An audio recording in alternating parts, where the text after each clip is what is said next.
Okay. Okay, so today we're going to have a look at tennis elbow. So where is it? Tennis elbow is generally located, if you find the bony aspect on the lateral part of the elbow, and you come just off that, that's going to be the area that's going to be tender on you. It might be just on the bone or just below that area where the tendon attaches to the 4 or 5 muscles that come out into the forearm. You'll generally have quite a localized pain to that area. It won't tend to track down the arm massively. It certainly won't go up above the elbow.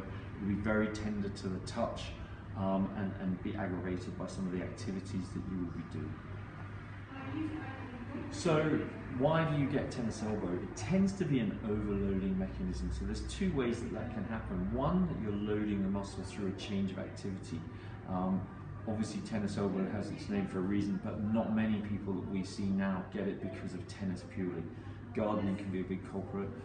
Gym activities and weight training sessions that have changed, program changes, can tend to load the tendon as well.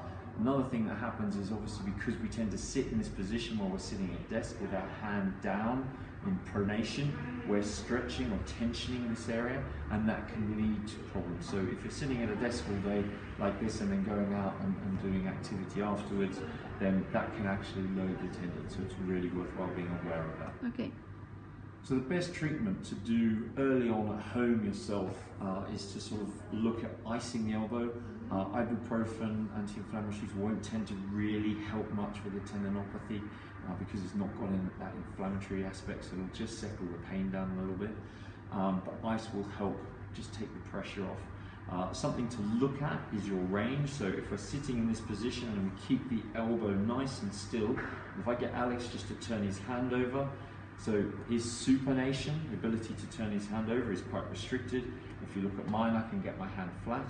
So any restriction like that needs to be addressed. So one of the things that we can do for that, if you want to pick up the band that we've got here, keeping your elbow nice and still, just a nice bit of light TheraBand, and then just rotating up, excellent, and getting a nice pivot point through the line of the wrist, and then back, and again. And we're getting some nice supination there. We're not getting any extra extension through the wrist, and that will help just improve that range. And what else can you do to try and help with this type of problem? It can be something that can hang around for quite a while. So really good early intervention and a good thorough physiotherapy assessment will really help you get to the bottom of it quickly and effectively. Your physiotherapist will have a look obviously locally at the elbow and what's going on in the muscles going down into the forearm.